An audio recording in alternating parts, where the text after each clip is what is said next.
This is Valley News Live at noon. We start with breaking news this afternoon. The deputy that ran in a contentious race for Cass County Sheriff and lost will not be reappointed to the department. Cass County Sheriff Jesse Johnner says Deputy Matt King will not receive an appointment for 2023. Every employee of the Sheriff's Department is up for reevaluation annually, and Johnner says King does not fit the mission of the Sheriff's Office. King has worked in law enforcement since 2011. His last day with the department will be December 31st. Well, taking a look at our Skycam, snow chances and a gusty wind is blowing in on this first alert weather day. Let's check in with the very latest with meteorologist Lisa Green. Lisa? Well, good afternoon. Yes, our biggest issue here today compared to other days this week is that we have more wind. And so that combined with any falling snow, any snow that's on the ground, we know there are lots of places that have it, that leads to blowing snow and drifting snow. So that's why we have our first alert weather day. Another look at our camera here at the Dakota Magic Casino. You can see the flags are straight out in the southern end of the valley and the visibility is down. We've got snow falling and we've got snow blowing around. So it's tough to make out much beyond our view of those flags right now. So that's an area having a tough time here with the wind and snow. Let's take a look at our visibility reports coming in. We've got places in the Southern Valley again struggling a bit more. Down in the Wheaton area, 2.5 mile visibility report. Gwinner, Oaks also in that range. Fargo out at the airport in the northern part of the metro at 2.5 miles and back over to Fergus Falls. So it's not just in those areas under the advisory you've likely seen scrolling at the bottom of your screen from time to time this morning. It's beyond there that we're having some issues at times. Grand Forks is at 2.5 miles visibility in Bemidji, 1.5, and Badette getting lake effect snow with 2 miles visibility there. So we've got these snow showers moving through and the wind. That's going to be a big issue for us for the rest of the day today. So we want you to be careful as you're hitting the roads. You're going to need lots of time, maybe rethink travel if you don't have to do it here for today, because there will be those patches that end up getting quite low for visibility. And you can see the wind on our graph here for your hourly planner for Fargo, going to include speeds that are in the teens to about 20 miles per hour, but gusts will be into the 20s and 30s, and for some out west into the 40s. And it's northwesterly wind. So it's a cold wind blowing in. We'll have more details on all of this. I'm going to track all of this out for you coming up here in just a couple of minutes. And we're heading into a big weekend, the weekend leading up to Thanksgiving week. And I know a lot of folks will be traveling. All of the details for the weekend as well coming up in just a bit. Yeah, a lot of folks will be traveling indeed. Lisa, thank you so much. You'll have a lot to go over soon. Well, new developments in the fight for better pay and increased staffing for Minnesota healthcare workers. The Minnesota Nurses Association announced today that members will vote to authorize another possible strike at more than a dozen hospitals in the Twin Cities and Twin Ports area.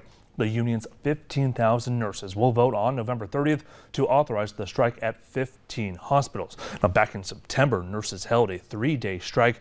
Patients before profits has become the battle cry of the nurses union, and the leaders have accused hospitals' CEOs of taking multi-million-dollar salaries while the quality of care and conditions in Minnesota hospitals deteriorate. The strike was the largest of its kind in U.S. history.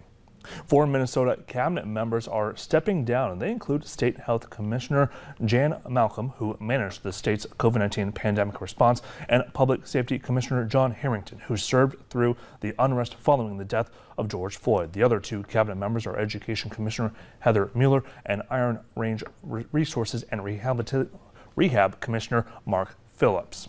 Well, one man is facing several charges after police say that he broke into a home in northern North Dakota. Rolette County Sheriff's deputies were called for a burglary yesterday and found 2 people rummaging through the house. They arrested Jason LaRocque of Dunseth for burglary, theft of property, and hindering law enforcement. Chelsea Burcham of Dunseth was also arrested but has not been formally charged. And a man is in jail accused in a stabbing at a northern Minnesota bar. 35-year-old Anthony Gant is charged with assault. Police believe he stabbed a man inside the Izzy's Lounge and Grill on Saturday after the 2 exchanged words. So far, there is no information on the victim's condition. Well, 4 children are dead after an early morning house fire in Iowa, and 2 other people are being treated for burns. It happened in Mason City. Flames were shooting from the 1st and 2nd stories when firefighters pulled up to the house. 1 adult and a child were outside at the time, but a search of the home turned up the 4 bodies of kids ranging in ages from 3 to 12. There's been no word yet on what caused the fire. And police in Moscow, Idaho are walking back their statements about no continuing threats in the wake of 4 murders near the University of Idaho campus and are now saying that they cannot assure the public's safety. 4 students were stabbed to death over the weekend and the killer remains on the loose. Police say the 4 victims were stabbed with a knife in what they believe to be a targeted attack. There were no signs of forced entry and a weapon has not yet been located. Training paid off in a life-saving way for a man who got trapped in a grain bin in Steele County, North Dakota. The 21-year-old was rescued by first responders in Colgate yesterday. He was transported to Sanford and Fargo with what appears to be non-life-threatening injuries.